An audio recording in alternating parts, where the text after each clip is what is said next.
time it is. It's Pack Your Bags Week with a lesson in travel etiquette. Please welcome the Associate Editorial Director of Travel and Leisure, Alisha Prakash. Hey! All right, what's the golden rule of travel etiquette? Yeah, so travel etiquette raises countless questions, and the answers aren't always cut and dry. So you want to remember, above all, be kind, be polite. It can really go a long way in making your journey smooth. Okay, so tell us if these are okay. Okay or not okay? Okay. Is it okay to ask your fellow travelers to sneak ahead in line when you are late for a flight that you're about to miss? So that's a great question. You know, if you find yourself running late for a flight, it's best to talk to the airport staff, security, over your fellow travelers. You know, the TSA, they likely have protocols in place for this very purpose to expedite the process. We've utilized and that. Yes. not inconvenience other travelers. That's a good tip. How about if you're waiting for a flight and you have to use the restroom and you leave your bags?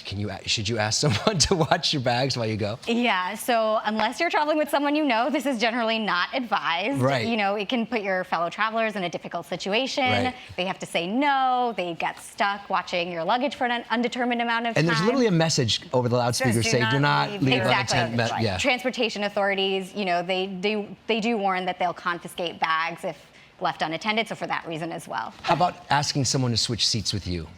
If Good you're question. traveling with a family member, you want to sit next to your family. Of course. So for this one, you're going to want to start at the gate. So, you know, check with the gate agent to see if they can, you know, make a last-minute adjustment to the seating chart to help you and your travel companion sit next to one another. Of course, if that doesn't work, there are unofficial yet proper rules to follow. So first things first, you're going to want to, you know, make sure that the flight is fully boarded. Take your original seat first. Right. And then once the plane is fully boarded, then and only then, ask your fellow travelers politely again if they wouldn't mind swapping. If they say no?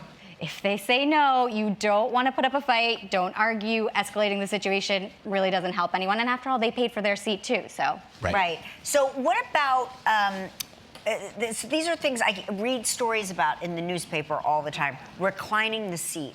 Is that, like, I'm a recliner. Oh, you are? Okay. That if you are on a flight for many hours, reclining the seat is expected, should be fine, but yet there's always beef with the reclining of the seat. What's the deal? So the conversation is hotly debated, as you said. You know, some say, of course you can recline, you paid for the seat. Others say, they call it an affront to flying etiquette.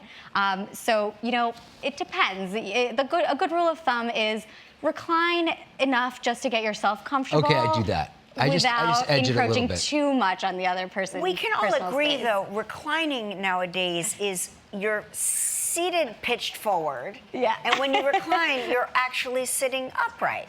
So that is like, reclining is a strong word, I would say. Sure. Yeah. And there's caveats too. You know, if you're on a short domestic flight, perhaps abstain from. Abstain. Right, Yeah. but if you're flying Exactly. overseas, I feel like you should be able to recline. Yeah, it's inevitable. Okay, one more, hand rest.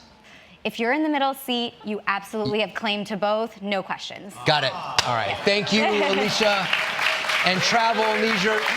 Go to kellyandmark.com for all these great tips and more. We'll be right back.